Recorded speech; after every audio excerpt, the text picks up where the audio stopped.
unprecedented moment can lead to an unpredictable future. WIFR reporter Sydney Stoffregan talks with Rockford University political science professor Bob Evans, who weighs in on what we can expect leading up to Election Day. President Joe Biden's historic decision came through the social media platform X, something Rockford University's Bob Evans says one of the best ways to create the least amount of fanfare.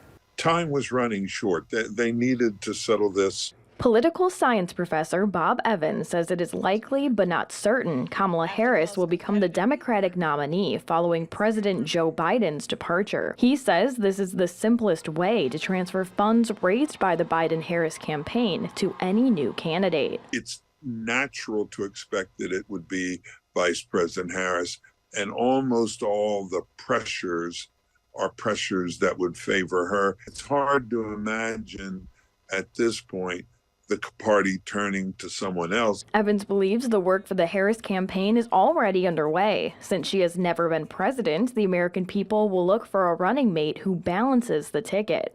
Well, that would be a governor, someone from a swing state, someone who comes from a state that has a variety of religious groups, ethnic groups. In other words, a state that mirrors the composition of the United States. For former President Donald Trump and J.D. Vance's campaign, Evans says their days of age-related digs towards the president are over. Now they'll have to change everything to challenge Harris and a potential VP. It shifts the odds, it shifts the campaign and the tactics considerably for the Republicans. And they're going to have to think this through pretty quickly because they don't want to get it wrong.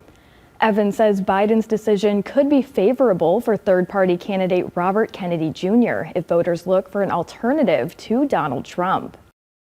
A lot to unpack. Thank you, Sydney. And the betting sites have Pennsylvania Governor Josh Shapiro as a leading candidate to be Kamala Harris's running mate, should she be the nominee.